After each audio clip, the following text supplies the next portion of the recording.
बिस्मिल्लाहिर्रहमानिर्रहीम। तुहाडे सारे दोस्तों का बिलखसूस भाई राहत का और उस तो भी बिलखसूस पूरे हल्के का तो है ही आ। तुहाडे कोट महमूद वाले भी जिस तरह इस मुल्क में एक तारीख रकम की गई है, कोट महमूद ने भी एक तारीख रकम की।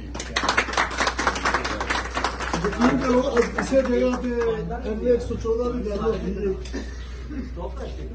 PP 140 की गल होती है, तहसील शेखपुर का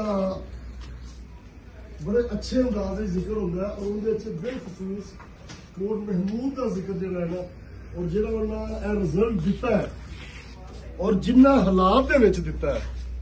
10-10 मसूफ ने प्रोग्राम किए ने, चौथी पंजवीं वारी गली नाली सोलन ते गैस का इफ्तिताह किया है। सारिया चीजों साइड ते रख के PTI के मुजाहिदा ने जो रिजल्ट दिता है सुनहरी हरूफ लिखा है।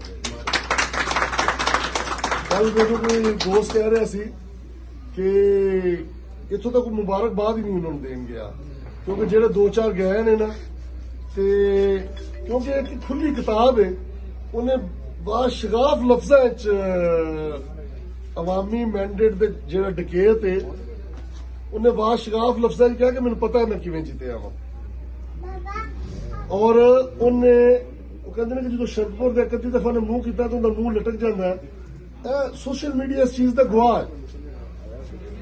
ते असीं ये कहने कि इन्होंने अवामी मैंडेट के उत्ते डाका मारिया, वो असी सारे ने, ये साडी एक जिम्मेदारी है। असी जेड़ा फोरम सानू अवेलेबल है, बच्चों स्कूल का अवेलेबल है, अवैस भाई नू पंजाब असैम्बली का अवेलेबल है, और माशाअल्लाह तुहाडे इंतखाब ने जेड़ा 2 दिन उत्थे अच्छे तरीके नाल MA 114 PP 140 की आवाज उठाई है, असी उहदे ते भी फख्र महसूस करने हैं।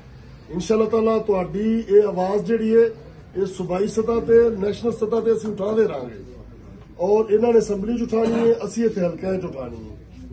और इसे तरह ही असीं सारे दोस्तों ने मिलकर PP 139 का भी इलैक्शन लड़ना है, क्योंकि उन्हें पता है कि मैं इलैक्शन किवें लड़िया। अज जो बहानेसाजियां कर रहे हैं, उन्हें सीट ते सूबाई का इलैक्शन तो लड़िया सी अपने जवाई वास्ते।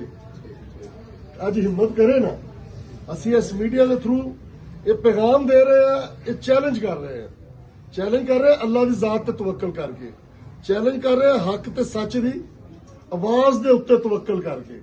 इमरान खान ने जिहड़ा इस अवाम नूं शऊर दिता है, उहदे उत्ते तवक्कल करके असी ये चैलेंज कर रहे हैं कि जिंदे वास्ते सीट खाली की सी ना, मेहरबानी फरमाओ तो उन्होंने मैदान च लैके आओ। तुहानूं एक दफा फिर पता लग जाए अवाम कित्थे खड़ी है और तुसी चोर डकैत कित्थे खड़े है।